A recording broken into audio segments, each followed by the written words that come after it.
In the world of Meghan Markle, the pursuit of public admiration and prestige often seems like a never-ending quest. Her latest attempt at self-promotion involves some questionable claims about her connections with high-profile organisations like the UN Foundation, UN Women, the World Bank, and the Clinton Foundation. But as usual, her efforts appear to be more about image than substance. On August 12, 2014, Meghan Markle took to social media to post an enigmatic message about her supposed involvement with these prestigious institutions. So overjoyed by this day. The UN Foundation, UN Women, the World Bank, the Clinton Foundation, I'm grateful for every second of this experience. More details soon. #GlobalSolutions. The post was accompanied by a picture of Meghan in a business-like setting, but the content of a post was as vague as the photo was ambiguous. Interestingly, it seems that Meghan's claim to have been engaged with these organisations might be more about appearances than reality. According to a Sugar account from the former Stig, Meghan supposedly reached out to the UN headquarters during a hiatus from Suits, expressing a desire to intern there. The reaction? Shock and perhaps a bit of bemusement. Meghan's stated aim was to fetch coffee and sit in on meetings, hardly the type of substantial contribution one might expect from someone who publicly associates with such high-profile entities. One glaring issue with this account is the glaring grammatical blunder that it contains.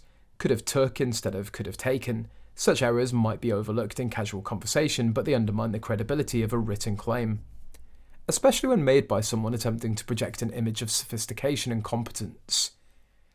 It's almost as if Meghan's self-promotional activities are marred by an inability to execute even basic language skills, further diminishing the perceived sincerity of her efforts. But beyond the grammatical slip-ups, there's the matter of Meghan's actual engagement with these organisations.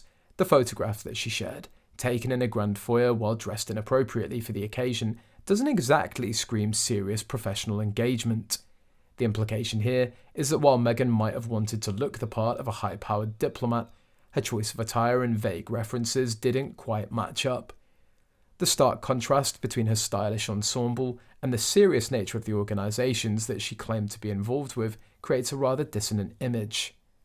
Adding to the drama, Meghan reportedly snubbed UN Women during an overseas trip, despite having a scheduled meeting with them. This incident seems to reinforce the notion that her relationships with these organisations might not be as strong or as respectful as she'd like us to believe. It raises the question, was her social media post merely an attempt to give an illusion of influence and involvement?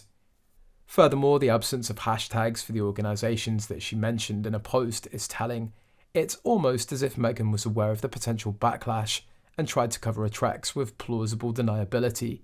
After all, if these organisations were truly endorsing her efforts, one would expect them to be prominently tagged, right?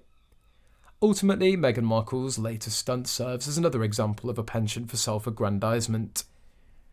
Her attempts to associate herself with global institutions, coupled with her questionable fashion choices and lack of substantive engagement, paint a picture of someone who's more interested in the appearance of influence than in making a genuine impact. It's as if she's trying to play the part of a high-profile advocate without fully committing to the role. In the end, this approach seems to be as hollow as her carefully curated social media posts.